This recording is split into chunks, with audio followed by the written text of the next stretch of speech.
Reka ngusuze kandi nkwifuriza ibihe byiza aho nkurikirana umunsi kundi kuri Davy Rwanda. Tudatinze reka dukomeze n'inkuru yacu y'urukundo ya NAOMI ndetse na FIDERRE. Iki ni igice cyayo cya gatatu aho duheruka Shadia yari amaze kuba yahamagara nyina NAOMI ndetse amubwira ko NAOMI rwose yabashije kuba yakora impanuka. Gusa mama NAOMI byaramubabaje ndetse biramutungura cyane dore ko atatekerezaga ko umwana we ibyo bintu rwose byamubaho. Gusa bakimara kubimubwira papa NAOMI yahise kaza ndetse mukuza musanga muri salo. Ati se baby ko mbona usa nkaho wakubiswe n'inkuba kandi mbona rwose ibintu byagucanze bimeze biti. Ati papa NAOMI wareka n'iki ko no bambwiye inkuru inca umugongo. Ati mama NAOMI kandi se bakubwiye inkuru inca umugongo gute? Ati baze ko NAOMI bamugonze. Ati oya se kandi mugore mwiza ayo makuru y'ibihuha se kandi uyakuye hehe? Kandi papa NAOMI nibyo ngibyo nkwangira rwose ibintu byose nanga ko mbikubwira ndetse ukabigira brag. Ntago ari amakuru y'ibihuha kuko niba abashuti be rwose bampamagaye ndetse babimbwira. Yesu Kristo mwami Imana. Ubwo se kuko ibyo bintu byaba ku mwana wanjye? Ati hoya ongera ubahamagara ahubwo ubabaze. Ariko papa NAOMI kubera icyo utari kwizera izere bari abakobwa suri kubona bampamagara bambeshya kugira ngo bigende biti. Tuzi ko twari tuvuye iwabo ndetse nabo bambwiye ko rwose bamubuze. Rero bampamagaye bambwira ko ku muhanda rwose bahanyuze ndetse bahanyura hari abapolisi ngo bari gupima ibipimo bigaragaza ko hari umuntu rwose bahagongeye. Ngo kandi rwose beretse abantu bari baraho ngaho amafoto ya NAOMI bababwira ko rwose uwo mukobwa ari we bagonze. Yesu Kristo mwami Imana yanjye. Ubuse kuko ndabigenza gute? Ibyago ko binziye muri uyu muryango Mana yanjye. None se mama NAOMI basi bakubwiye ahantu umwana wacu baba bamugongeye ndetse n'ahantu bamujyanye. Ariko se papa NAOMI ni ukubera iki kuko utumva? Nyine papa NAOMI mbabarira. Ahubwo reka nongere mbahamagara ndebe ko nababaza rwose ahantu umwana wanjye yaba ari rwose abantu baba bamujyanye kwa muganga. Gusa barakwereka tugarutse ku ruhande rwa Pasha ndetse n'abashuti be bari bicaye ndetse bari kuganira muri salo. Bakomeje kuba baganira ndetse babwira Pasha ko ibintu rwose yakoze atari byo. Ati bavandi ndabyumva rwose ibintu nakoze nyine nkuko nahoreye kare rwose mbabwira ndi kubyicuza nanjye pe. Ariko rwose mugerageze murekera kunshinja amakosa. Uziko namwe rwose mwatuma ntangira gutekereza kuba nakigirira nabi. Nta n'urusoni watangira kuba watekereza kuba wakigirira nabi. Erega umwana wakoze ububwa kandi jya wemera rwose usaba imbabazi uce bugufi. Njye mbona inama zima rwose wahamagurira umukobwa ndetse ukamusaba imbabazi kuko ndakubwiza ukuri ibintu ntabwo bizaguhira pe. Ntabwo bizakorohera ndetse ntabwo bizaba byiza. Kiruta rero washaka uriya mwana w'umukobwa ndetse ukamusaba imbabazi kuko umwana erega gusaba imbabazi nta kosa ririmo ndetse ni n'ubutwari buriya nimba utarubizi. Shawara kane ki bro. We nuko ngukuri kubivuga ndetse ukumva ko byoroshye gusa ntabwo byoroshye habe na gato. Oya rwose Pasha nukuri gerageza nyine gerageza ubyumve mwana. Gerageza ubyumve ndetse uce bugufi uhamagara umukobwa umusaba imbabazi. Ndamuhamagara se musaba imbabazi nimba naramwandikiye mubaza uko ameze ntansubize. Ubu ngubu sinzi nimba rwose nabonye koro yanjye yabasha kuba yayitaba. Erega bro ikintu cyo tuzi kandi tudashidikanya nukuri ya mukobwa yagukundaga mwana. Uriya mukobwa yaragukundaga ndetse cyane. Rero bishatse kuvuga iki nyine yakumva nta birenze mani. Wagerageza ukamuhamagara ndetse mugaciringa njye ndabona nta birenze pe. Naho kuguma gutya rwose sinzi ko ari aho biri buze kuba byakugeza. Biraza kurangira rwose ukomeje kuba wababara ndetse ubabare cyane. Rero ikizima njye numva wagenda ndetse ukajya kumureba. Shabavandi mudeke pe ni mundeke. Ubu ngubu simfite aho nerekeza ndetse byancanze nabo ndikumva nyine muri ngi nataye umutwe ndikumva ntari hano. Ubuse koko Mana yanjye ubu koko yagiye hehe NAOMI? Kandi NAOMI naramukundaga pe naramukundaga kandi nasanze ari na muzima tujya kubonana. Bro rero gabanya ubugoryi ndetse n'ubucucu ibyo ngibyo bagakwiye kuba warabitekereje kera. Bagakwiye kuba warabitekereje mbere yuko umukorera amabara nkariya. Bro rega waramuhemukiye mani nubwo utabyemera cyangwa ngo bifateho umwanya. Gusura mwana w'umukobwa rwose waramuhemukiye waramubabaje pe wamubabarije umutima kinye n'amarangamutima ye. Shabro mumbabarire mani mumbabarire ndabyumva gusa nyine tureke tubireke. Singomba kuko tugume kubivugaho reka muhamagare basi ndebe ko nomero ye yacamo. Gusa barakwereka aho Simon ndetse na FIDERRE bari nyuma yuko FIDERRE amaze kuba yakorera operation NAOMI. Ati se FIDERRE uriya mukobwa turaza kuba twamusobanurira gute ko umwana we rwose yabashije kuba atavuka ndetse katabashije kuba yakira. Ariko Simon ko mbona uriya mukobwa yaguhangayikishije wagira ngo niyo mukobwa wa mbere dukoreye operation byarangiza bikanga. Erega mwana kuba byanze ndetse kuba ntabashije kuba narokora umwana we rwose nta bintu birimo birenze ari ibintu bisanzwe. Nabwo aho kugira ngo we yari gupfa se buriya nabwo siko mbitekereza. Buriya nyine niko byagenwe ndetse niko byagombaga kugenda. Ntabwo uriya mukobwa yari gukira ngo n'umwana we rwose akiri. Ntabwo byari gushoboka ko byari bigoye cyane none special umwana w'ukwezi kumwe abatarakomera mu nda nkuko nabikubwiye rwose.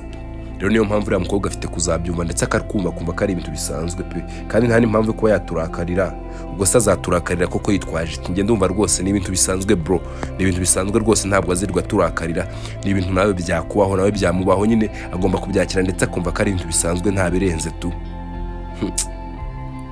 Shabro nuko byumva gusa ndi kumva uriya mukobwa rwose muhangayikiye, kandi rwose wasanga uriya mwana ari nawe mfura yiwe. Cyo ntabwo nabimenya Simon, ntabyo namenya kuko ntabwo turaganira, gusa reka turindire turebe ko ari bubyuke, naza kubyuka turaza kuba twamuganiriza ndetse twumva ibyo ari byo. Ati okay, ntari biwenda, reka twizere ko turi buze kuba twasanga yabyumva ndetse akabyakira. Oya rwose bro, nta birenze man, byange bikundi agomba kubyakira, kuko se natabyakira arabigenza uti? Shabro njye mba numva bigoye pe, ndetse ndi no kumva ari ibintu bitangaje. Nyine sinzi ese buriya ahubwo basi yarazi ko atwite. Ariko Simon jya ureka kwigira idage man, jya ureka kwigira idebe. Ese umwana wo muri iki kinyejana ni gute yayoberwa ko atwite? Nakubwiye ko iriya nda ye rwose bisa nkaho yari ifite ukwezi kumwe, ubuse tuvuge ko yaba amaze ukwezi ataragabanya ubugoryi ntiyabiyoberwa. Mwene bari abana mwana bari bakuru ntukababone kuriya ngo ugire ngo ni abana, bari bakuru cyane pe. Cwana muganira, reka turindire. Ese ababyeyi be ntibaraza kugira ngo barebe kuntu umwana wabo rwose ameze? Erega buriya Simon ni nazo mpungenge mfite. Ese utekereza ko ababyeyi be basi baba banamenye ko bamugonze? Ntabwo rwose bigeze babimenya, kuko urabizi neza twamukuye yaraduta ko tumujyana, kandi nk'uko ubyibuka neza nta bantu benshi rwose bari bahashitse. Ahubwo se buriya abapolisi turi buze kuba twabigenza gute? Uvuze icyo kintu rwose Fide uhita kunyibutsa. Ahubwo ndatekereza ko wagakwiye kuba wagenda ndetse ukagerayo se gute? Kandi nyine wajya ku bapolisi ukajya kwirega hakiri kare pe, kuko ndabizi neza tibiri buze kuba byaba byiza pe nutajya kwirega. Gerageza ugende wirege ndetse ubasobanurire ko ibintu byagenze. Ndabizi rwose birumvikana nta birenze man. Iriya modoka se ntiyari iri muri Silas? Yari irimo man, yari irimo, ariko reka tugende ndetse turebe ibyari byo tu. Ariko man sorry gato, uretse nabwo kugenda reka tuze turindire ko uyu mukobwa rwose aza kubyuka tonze tumuganirize, ubwo nyine nabyuka turaza kuba twamuvugisha pe. Gusa barakwereka Shadia ndetse na Hanjantu bari bicaye, ndetse ajya kubona rwose babona mama nawe arongera abahamagaye. Ese Shadi mama nawe ari kudushaka iki? Dore nanone rwose arongera aduhamagaye, kandi disi buriya ntaramenya ko natwe tutaramenya neza ahantu rwose umukobwa wiwe ari. Ariko mani nubwo nyine tutarahamenya, gerageza umwitabe ndetse wumve icyo agushakira. Ase Shadi ko mana none uri kuvuga neza arabyagenze biti? Anje wambabariye we, erega buriya nuko utabizi cyangwa utabyemera, gusa kuva namenya rwose ziriya gahunda nahise ko nca bugufi pe. Izihe gahunda se kandi muvandi? Kuva nabona uriya mukobwa rwose nyine kuva bamugonga ndetse akagenda, nahise mbona ko ibintu byose byaba byiza umuntu agiye acisha make ndetse agatuza pe. Ubuse kuko NAOMI yazize iki? Ibaza rwose abaye yapfuye, mfite n'ubwo berega nubwo uri kumbona gutya nihagazeho. Rwose Shadi nta mpamvu yo kuba wagira ubwoba, ndabizi neza NAOMI araza kuba yamera neza ndetse baraza kumwitaho rwose akiri. Erega icyo si ikibazo Anje, icyo ntabwo ari ikibazo cy'uko bamwitaho ndetse agakira, ahubwo se baramwitaho nyine situzi n'ahantu ari pe, kandi ni ikibazo gikomeye nubwo twaba turi kubinegirija rwose. Yego nyine ndabyumva, gusa tegereza mani biraza kuba byagenda neza. Wenda reka ntegereze wa mugani wawe, reka sinzi, gusa ndi kumva ntabyizeye. Ase no kubera icyo utizera, we ugerageza wizere, nta birenze n'ibintu bisanzwe. Ndabizi neza araza gukira, baramuvura baramwitaho ndetse bamurokorera mu rukorane n'umwana we. Ahubwo reka tugerageze tugende dushaka amakuru ndetse tumenye rwose ahantu yaba ari. Ubwo ngubwo mama wese tumwitabe cyangwa tumwihorere. Rwose mwitabe Anje, mwitabe. Nuko Anje yahise ko yitaba mama NAOMI. Ati Anje mukobwa wanjye umeze neza se? Ati mama ndikumva nyine sinakubeshya, gusa ndumva ntameze neza kuva ntaramenya aho rwose NAOMI aherereye. Ati se bana banye ntimwigeze mugenda ndetse ngo mumenye hahandi rwose bamugongeye, mubaza abantu mwahasanze murebe neza ko basi bababwira ahantu baba bamujyanye kwa muganga. Mama nibyo nyine turi gukurikirana, niho twari tugiye kuba twagenda, gusa nuko se kumpamagara ndavuga ngo reka nkwitabe ndetse nkumenyesha aho ibintu bigeze. Gusa nituza kuba twahamenya turata ko tuguhamagara direct, ntabwo turi buze kuba twatinda. Ati okay sa rwose nta kibazo. Gusa papa NAOMI yahise kabaza mama NAOMI ati se sheri, bari abakobwa bakubwiyeho basi umwana wacu baba bamujyanye kwa muganga? Ati hoya murkware ntabwo babimbwiye rwose, gusa bambwiye ko bagiye kuba bareba ahantu babonye bamugongeye ngo bakamenya amakuru neza. Gusa nyine banyemereye ko rwose nibaza kuba babimenye bari buze guhita ko bambwira, ntabwo bari buze kuba batinda. Mama NAOMI gusa nyine umbabarire pe, umbabarire naragutengushye. ase gute kandi mugabo mwiza wantengushye gute, hari ikibazo nge nawe dufitanye se basi be? Ati oya rwose mama Naomi nta kibazo dufitanye, gusa uriya mwana rwose yakiza ndetse akavuga ikibazo cye tukamwumva, ntabwo bintu byose rwose biba byarabaye, ntabwo tuba tugize ibibazo ngo kuko umutima kuko ngutya rega mpari ndahari, no ku kazi ntabwo nzi ko ndi kugashobora, ndi kugakora nkumva wapi pe. Papa Naomi ihangane ndetse abwo wejya ku kazi ninza kuba namenya amakuru rwose ndaza kuba nakubwira ntugire ikibazo. Sa rwose reka ngende ubwo turaza kuba twasubira. Gusa Pasha aho yarari nawe yakomeje gushaka uburyo rwose yabona ahantu Naomi ari, gusa ntabwo byigeze bimworohera dore ko atigeze amenya amakuru habe na gato. Gusa ari kugenda mu muhanda yaje guhura na ba Ange. Ati se Ange ko mbona mwataye umutwe we na Shadia rwose mugiye? Pasha twamenye ko rwose umugore wawe rwose bamugonze yahuye n'impanuka. Nyine ariko amusori pe nari nibeshye. Nari nibagiye kuri ikigoryi. Nyine Naomi yahuye n'impanuka baramugonze, turi kureba ko twamenya amakuru basi tukamenya ibitaro yaba arwariyemo. Ati ariko Ange jya ureka kuvuga gutyo, nuse kuvuga ko Naomi ari umugore wanjye hari icyo bitwaye. Ariko Pasha uzi kuri kibwa nta n'urusoni kuvuga nta n'urusoni kuvuga ko ari umugore wawe. Umva nkubwire bro, niba ari n'ikintu nicuza mu buzima ni ukuba twaramenyanye nawe. Kuntu Naomi yaje tugisha inama kugira ngo mukundane tukamwemerera, iyo tumenya kuri ikibwa kuriye twari kumureka akaguma ari single n'ubundi ntacyo byari bimutwaye. None ubuzima bwe warabwangije, none nta n'urusoni, ubusa tukari kwa muganga wigeze unamenya n'ahantu ari. Ariko rwose nanjye nibyo nari ndi gukora, rwose nari ndi kumushaka. Ikigoryi gusa iyo kibimenya kare rero wagakwiye kubimenya ndetse ukabyitaho. Naho twebwe turi kumushaka twamubuze, turi kureba ko basi twamenya ahantu yagiye kwa muganga tukabasha kuba twamwitaho, kuko turi kwicuza kuba yaraduhamagaye ndetse tukamutererana kuri rya joro ubwo wamubwiraga ngo ntabwo ushaka ko umwana wiwe rwose abaho, ukanamutegeka kuba yakuramo inda. Erega ndabyemera narabimutegetse pe kandi nanjye ndabyicuza, gusa se ntimwambabara ndetse mukanabyirengagiza rwose mukabyibagirwa. Cyakora urasetsa, ubu se urumva twakirengagiza ikintu nk'icyo ngicyo? Erega nubwo twabyirengagiza ntitwakirengagiza ububwa bwawe, ntitwakirengagiza ko rwose washatse kuba wafata umwana w'inzirakarengane ngo umwice ukiri mu nda utazi n'ikintu na kimwe rwose. Aha ubwo ngubwo mugiye gutangira munshinja amakosa wagira ngo mwege mwigeze mugumana nawe ndetse wagira ngo mwe mwaragumanye si mwamutereranye. Pasha natwe icyo ngicyo nicyo twicuza mani, icyo nicyo twicuza ndetse twakireba rwose tukagira agahinda tukicuza tukavuga ati twakoze ububwa mu buzima bwacu, ariko ntituzongera gukora mistake nk'iriya rwose pe. Nuko bakomeje bashakisha ndetse kugira ngo babashe kuba babona ahantu Naomi yaba yajyanywe kwa muganga. Gusa Papa Naomi mu kazi ke ntabwo yari atuje dore ko rwose yari afite ibibazo byinshi ndetse na boss we yaraje arabimubazaho.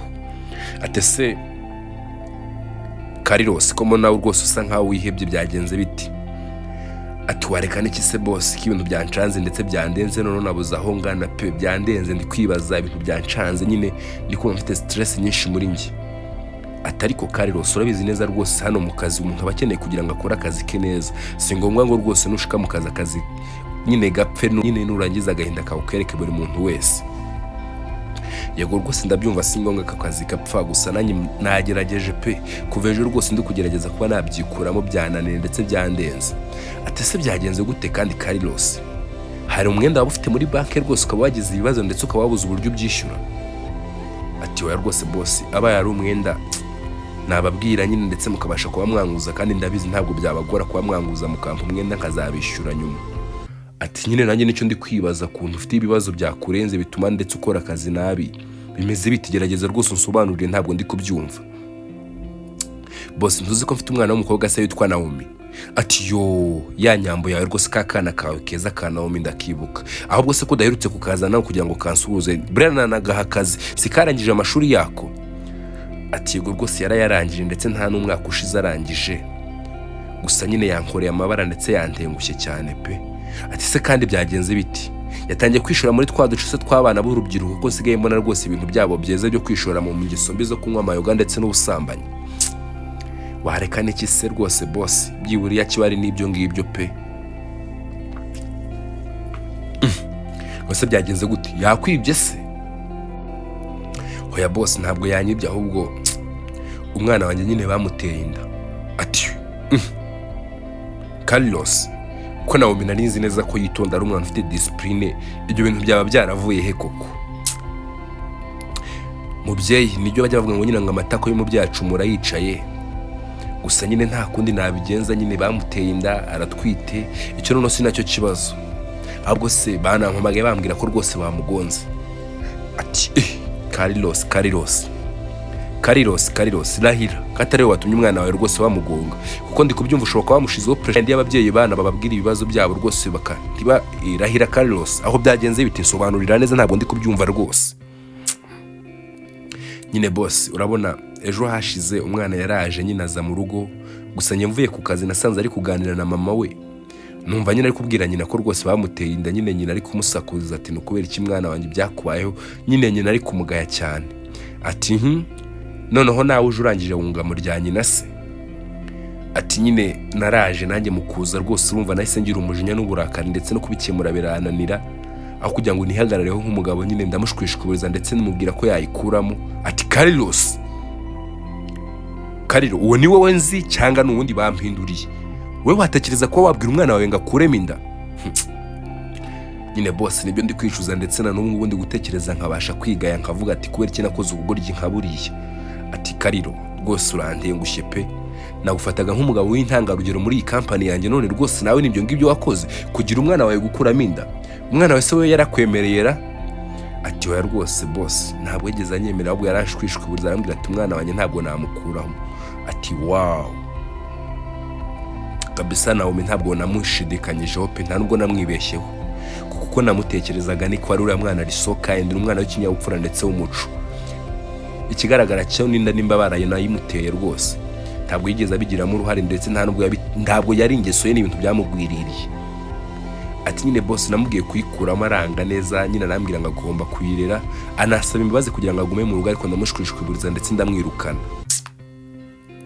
Carlos rwose nkuko nabikubwiye kuva kare warantengushye pe, ugize amahirwe umwana wawe nyine ndabyumva agize ibyago aratwita, noneho agize ubutwari ntabashije kuba yakuramo yandara kume yanze kuba yayikuramo, urangije umuhemba kuba sinzi nimba uri kumva icyo kintu rwose. Carlos wakoze ibintu by'ububwa pe, sinavuga ngo ibiki n'ibiki, gusa ikintu wakoze ntabwo nakigushimira pe. Ubwo se urumva rwose uyu mwana umuziranenge sha. Carlos rwose urantengushye pe, urantengushye. None ubwo ngubwo byagenze bite? Nyine nkuko nabikubwiye umwana wanjye nyine byaramucanze aragenda, none ngo imodoka yamugonze, situzi n'ibitara arimo. Ngaho nyumvira no kuri kw'Imana. Ase Carlos kuki urinjije? Narizi ko uri umugabo ufite ubwenge, none ubu ngubu wicaye hano umwana ntuza ahantu ari. Carlos cyakora uri ese ababyeyi b'iki gihe mwabaye utubundi? None se boss mfite rega barumuna be bandi ngomba kwitaho, ubwo se sibye mu kazi mukanyirukana barumuna be babaho guti? Ariko buriya rero Carlos utarabona kano kazi se ntiwari ubayeho? Ati yego rwose nari mbayeho. Ati rero ari udatekereza, none ibaze uriya mwana wawe rwose apfuye kano kanya, ubu uri kumva amakosa wazaya, urumva utazajya uhora wishinja urubaza ndetse n'ibyaha. Yego rwose ndabyumva boss, ariko se nyine nabigenza gute? Derega se nari gusiba akazi kuko urabizi kano kazi nakabonye ngashaka. No si kimbwira nkaguhurushye ukabanza ukajya gushaka umwana wawe, va mu bibiro byawe ugende ndetse ujye gushaka umwana wawe. Gusa ndabikugayiye pe, ntabwo sinzi ndakugayira cyane rwose pe, sinzi impamvu ndi kumva. Carlos uri umuntu sinzi uri wafeke gusa, yenda ujye gushaka umwana wawe umva imbere ndetse uve hano. Nuko Carlos sese soka muri biro ndetse ajya gushaka umwana we Naomi. Gusa barakwereka rwose tugarutse kwa mama Naomi we agahinda kari kose, yarafite agahinda kenshi ndetse n'umujinya n'uburakari. Gusa agiye kubona rwose yabonye umugabo we Carlos atashye ndetse atashye rwose amasaha yo gutaha ku kazi ataragira. Ati se kandi bigenze gute mugabo mwiza, utambwira ko rwose nawe ku kazi kawe bakwirukanye? Ati we rwose mama Naomi ntabwo banyirukanye, ahubwo nyine boss ararebye ndetse nyine abonye agahinda afite atambwira ati ngende ndetse mve mu kazi. Ati two none si ubwo? Yego ko mana yanjye, agahinda kawe kagaragaye ndetse bigira naho kagaragara mu kazi. Mama Naomi nuko nguko rero byagenze nyine, nuko bigenze boss ahise kambwira ngo ngende ndetse mve mu kazi, mbanze ngende ndebe ko namera neza ndetse nshaka umwana wanjye. Gusa nyine arangaye nanjye koko mbona ko nakoze amafuti pe, mbona ko ndi umugabo w'umugayo. Rugo rwose papa Naomi rega niko kuri guhari, nanjye ubwanjye ndi kwiga ndi kumva rwose ibintu twakoze ari amafuti cyane. Yego rwose mama Naomi ibintu twakoze ari amafuti pe, kandi ndi kubyicuza nanjye.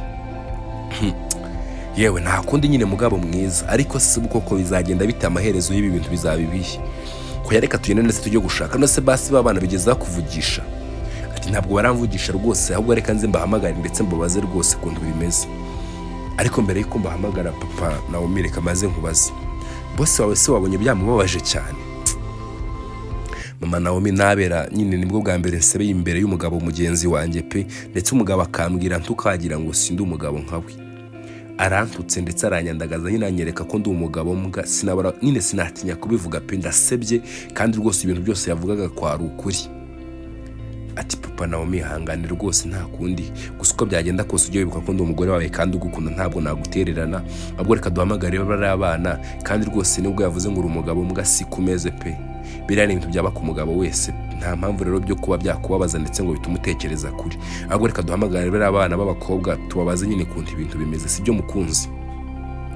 Sa rwose mama Naomi kandi urakoze kuba umpora hafi rwose mu bintu byose uri kumwe nanjye. Oya rwose papa Naomi nta mpamvu ko ngomba kuba mpari iteka ku bwawe, erega ujye wibuka ko uri umugabo wanjye kandi umugabo w'isezerano. Yego rwose mama Naomi kandi appreciate penara nyine ndi umunyabagisha kuba ndi kumwe nawe, kandi na Naomi biriya bintu rwose ntangiye kumva ko ari ibintu byamugwiriye atari uburara rwose. Yego rwose papa Naomi nuko bahise kubahamagara ndetse mu guhamagara bahamagaye ba Ange, gusa mu guhamagara Ange yari kumwe na Shadia ndetse na Pasha. Ati Pasha ndi kubona nyoko ukwe rwose ampamagaye, usajye kuguhamagara kandi akubaza iki? Kunzi neza ko nabura mwana w'umukobwa rwose bamwirukanye mu rugo rw'iwabo. Erega Pasha bura we nta jambo ufite hano ushaka wakaninya mu gacejeka kuko uri ikigo ryowe cya mbere. Atahari kancejeke ndetse niturize sinongera kuvuga, ahubwo si ubwo mugugiye ko wamubwira iki ko tutaramenya rwose bitaro buriya mukobwa arwariyemo. Gusa bakira aho ngaho rwose bagiye kubona abona umukecuru ari gutambuka mu nzira, gusa bahise kwamuhamagara ndetse baramubaza ati se mama ko tuzi ko ari we cyagiye watubwiye ko umukobwa bamugonze, tuwamenya basi bitaro bamujyanyemo? Ati yo wa mwana bagonze se? Ati shashobora kuba bamujyanye mu bitaro by'uyu mujyi, gusa nimugende ndetse mugereyo kuko bamujyanye mu bitaro bikuru by'uyu mujyi, kuko nabonye rwose nyine yari yangiritse uriya mwana w'umukobwa. Nimugende ndetse mugere ku bitaro bikuru, ndabizi muri buze kwita ko mumubona rwose, gusa mukomeze kuba mwasengera uriya mwana abana banjye kuko nabonye rwose ari muri situation mbi. Sa rwose mama urakoze kandi turakomeza tumusengere dore ko yari n'inshuti yacu. Ati yo kumbe disi yari inshuti yanyu? Ati yego rwose mama yari inshuti yacu ndetse cyane. Ati disi gusa ikigaragara cy'uriya mwana nyine impamvu banamugonze yari afite stress pe, yari afite stress nyinshi, amakosa sinayashinja rwose umuntu wari utwaye imodoka kuko wa mwana yambutse nyine banavugishije n'amasoni mavuza n'amahoni rwose, ariko ntabwo yigeze yumva pe, bisa nkaho yari afite ibibazo byinshi sinzi byari byamubayeho, ariko nimugende rwose mumugereho dore akeneye abantu bamuganiriza. Ati sa rwose mama murakoze. Nuko barambutse ndetse bahita ko bagenda kugira ngo bashe kuba bajya kwa muganga. Gusa Ange yase kareba Pasha ati gicucu gusa. Pasha uri kumva amagambo uriya mukecuru atubwiye, uri kumva ukuntu wateje uriya mwana w'abandi agahinda, ariko Ange wambabareye kuko ko amagambo yawe ari kumunga. Ariko kumunga wari wapfa ahubwo udashiririye, erega wakoze ubu bwa musore. Ego rwose nabyumvisha, ariko namwe mwibuke ko rwose mutaramata mutera ngo di, namwe murabizi neza ko ibyo mwamukoreye atari byo, kuko ndabizi neza rwose yakigira umwe muri twebwe umwitaho ntabwo bene ibintu biba byaramubayeho. Ati yego rwose ntabwo biba byaramubaye, ariko ntiyibagirwe ikintu kimwe, twebwe turi inshuti ze zisanzwe kandi wowe ngo urizabakunzi. Nge ndizabakunzi sari nge namwe ninde mwari muri koza cyane kuko wanamuganira. Reka nongere nitabe rwose ndi kubona uriya mugore nawe antesheje umutwe. Aha mwitabe rwose mwitabe buriya nawe arahangayitse, si nyina se tereka sha, ni nyina se ntiyagakwiye kuba yarahangayitse mbere ndetse akumva umwana we. Nuko yese ko yitaba ndetse yitaba mama rwose Naomi. Ati mama Naomi kumpamagaye se kandi? Ati mwana werega narigize ngo nkubaze mwaba mwamenya amakuru ndetse rwose mumenya ahantu Naomi yaba arwariye? Ati yego rwose mama twamenya amakuru ndetse twamenya ahantu arwariye, gusa arwariye mu bitaro bikuru rwose by'uyu mujyi. Ati okay sa ntari bi rwose duhurireyo nimba biri buze kuba byashoboka. Ati sa rwose mama gusa barakwereka FIDERRE ndetse na Simon baragiye ndetse mu gushika mu cyumba Naomi yari arwariyemo basanze Naomi yabyutse. Ati bimeze bite mukobwa? Ati ni sa dogite se kuki ndahanga nageze hano ryari? Ati yo I'm sorry rwose, gusa nyine wagize impanuka twakugonze, ariko nyine twase ko tukuzana no kwa muganga ndetse mu kuzana no kwa muganga tukwitaho turakuvura urakira, gusa rumeze nabi rwose ubwo bakugongaga bisa nkaho wari ufite stress nyinshi. Ati yes we burya nakoze accident. Ati of course wakoze accident, gusa Imana yakinze ukuboko nyine ubasha kuba wabaho, kandi rwose ushimira Imana kuko byari bikomeye, ariko Imana yakugiriye neza rwose wabayeho. Ati yego rwose dogite, none se dogite ko ndi kumva mu nda yanjye hasa nkaho hari icyahindutseho ndetse ko numva mu nda yanjye hari kunje. Ati yego rwose mukobwa nyine twakuvuye ndetse twakurokoye wowe ubaho, gusa icyabayeho kitari cyiza umwana wari utwite rwose we ntabwo twabashe kuba twamurokora ndetse inda yavuyemo. Ati hoya dogiti ntabwo mwabimbwira, umwana wanjye inda ye yavuyemo. Ati yego rwose Naomi, inda y'umwana wawe rwose yavuyemo, gusa ntabwo ntubyicuze ndetse ntunabibabariremo kuko nta burenganzira yabigizemo, nyine n'igeno ndetse n'ikimana yabishatse. Ati dogiti ubwo se urukumbwira gute ko rwose umwana w'umuziranenge kuko ngubu yapfuye ndetse nta nubwo akiri kuri iyi si? Oya rwose Naomi wibigira ibintu by'ibibazo ndetse wibigira ibintu birenze, ubwo nyine n'ikimana yabishatse. Nagerageje ngewe nk'umuganga ndetse nta nuko ntakoze kugira ngo mbashe kuba narokora umwana wawe, gusa rwose byabaye ngombwa ko hari umuntu umwe rwose ugomba gukira, kandi opportunity n'amahirwe menshi cyane yarahari rwose kugira ngo turokore wowe, kuko niwe wari ukenewe cyane, ndetse umwana kuko yari afite n'ukwezi kumwe byari kugorana kuba twamurokora. Ariko wenda wowe shima Imana ndetse uyishime cyane kuko twakoze uko dushoboye kugira ngo tubashe kuba twakurokora. Wenda nubwo umwana wawe atabashe kuba yarokoka, ariko ushime kuko nyababyeyi yawe iracyarimo ntabwo igeze yangirika, uracyafite amahirwe 99% yo kuba wakongera ugatwita ndetse ukabyara undi mwana. Rero Naomi nta mpamvu yo kuba wagira ikibazo, gusa nyine nagahinda ndetse n'akababaro kuba rwose umwana wawe w'imfura yabashije kuba, sinzi I'm sorry umbabarire, sinzi nimba ari imfura gusa umbabarire rwose kuba tutabashe kuba twarokora umwana wawe, gusa wumve ko rwose twakoze uko dushoboye, kandi ikindi rwose twebwe abaganga ntabwo turi Imana, nyine twebwe dukora ibishoboka byose, naho Imana niyo yonyine yikiriza umuntu. Ati sa nta kundi dogiti, none se basi nta muntu urabasha kuba yashika hano mu rugo? Ati no Naomi nta muntu iwanyu urashika hano, gusa impamvu batarashika suko batakwitayeho cyangwa badakeneye kuba bamenya ahantu uri, ahubwo nuko nyine twakugonze ndetse tuhita ko tukuzana no kwa muganga. Rero mu kukuzana nta muntu rumwe mwari muri kumwe, bishoboka kuba byagoranye kuba bamenya amakuru yawe rwose ndetse no kuba bamenya ahantu rwose uri. Ati se dogiti ko muri kuvuga ngo mwangonze, ni mwebwe mwangonze kandi nanone murananyimvurira? Ati I'm sorry si ngombwa kugira ngo tukubwiye bino bintu kano kanya, we banzukire ndetse umere neza, ibintu rwose uragenda ubimenya gake gake, ndetse wenda kubw'amahirwe yari twaza kubona uburyo ababyeyi bawe baza kuza ndetse bakabasha kuba bakwitaho, dore ko nta muntu muri kano kanya rwose ufite ukwitaho. Ati sa rwose dogiti ntaribi. Ati rero uyu ni umuganga mugenzi wanjye yitwa Simon, ngiye kuba ngusiganye nawe, ngiye hari tundi tuntu ngiye kujyamo, ubwo turaza kugaruka ndetse turi buze kuba twahuza ndebe kuntu umeze, ndagaruka nje kugusuzuma. Sa rwose dogiti murakoze kandi Imana ibahe umugisha. Nuko FIDERRE yahise kasohoka mu cyumba Naomi yararwariye masigamo Simon. Ati se niwe bavuze ko yitwa Simon? Ati yego rwose ngiye nongereje uriya FIDERRE, dore uriya nyine niwe urenze muri bino bitaro, niwe uzi kubaga, rero niba gukoreye operation gusa ngiye kintu nyine sigaje no kuzanye ndetse nkakwitaho, dore ko bisa nkaho rwose byawe na FIDERRE byarangiye, we cyo yarashinzwe kwa kukubaga gusa ngiye n'ingingiye kuguma nyine ngukurikirana ndetse ndebe kuntu umeze. Ati wow se ko mbona tuje cyane kandi azi ibintu byinshi. Ati yego rwose uriya mudogiteri nyine natwe yaraducanze ni kure yameze, ntabwo agira amagambo menshi, akunda kuba yicecekeye, gusa rwose yageze mu gikorwa cyo kuba yabaga rwose abikora neza cyane. Ahantu hose rwose muri kino gihugu byananiranye niwe bahamagara ku bintu bijyanye no kubaga abagore, rwose arabizi ndetse abikora neza. Ati wow ati ni byiza cyane rwose. Ati siko ndi kumva nshonje cyane Simon. Ati rero urihangana rwose Naomi, urihangana kano kanya ntabwo wahita kurya, gusa arindira nyine mu kandi kanya uraza kuba warya tu. Ati okay sa nta kibazo. Ati Naomi nakubaza nimba bitakubangamiye? Ati Simon nta kibazo rwose wambaza. Ati Naomi nize stress wari ufite zingana kuriya kugezaho rwose baza ndetse bakugonga, mu kugonga kwawe rwose nyine byantangaje cyane kuko uburyo bakugonzemo bisa nkaho rwose nta kintu wari witaye, kuko bavugije amahoni menshi cyane kugira ngo bashe kuba bakurokora ndetse barebe ko basi wava mu nzira, gusa ntabwo wigeze wumva. Ariko nyine cyabayeho ndetse cyagaragaye nk'ubujiji nuko n'uwari urwaye nyine yayavugije yakugezeho, gusa nyine niwe witaye mu modokari pe. Dogite wareka n'iki se ko ibyago bigwira aba n'abagore rwose, ko n'abagabo batari bo bonyine gusa bigwira? Ati byagenze gute se kandi? Gusa bakiri muri ibyo ngibyo bagiye kumva buva abantu baje ndetse bafite urusaku rwinshi cyane, gusa mu kuza bafite urusaku rwinshi cyane bahuye na FIDERRE, ndetse mu guhura na FIDERRE yahise kabahagarika. Ati se babyeyi ko mbona muri kuza mwiruka cyane, mubeye ko rwose nari mu bitaro ndetse haba harimo indembe nyinshi. Ati dogite ni mutubabarire gusa twari tuje kuba twareba umwana wacu.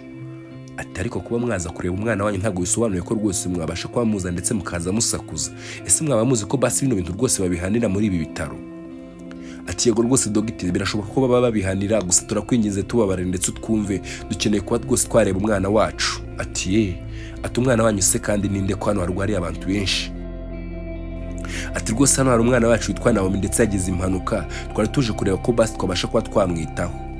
ati wow, ati Naomi ndamuzi twamuvuye ndetse arimo hariya. Ati se babyeyi kuki mwatinze cyane kandi nkaba mbona muri ababyeyi bajijutse, ni gute umwana agonga umunsi wose ugashira mutarabasha kuba mwaza ndetse ngo mumenya ahantu ari.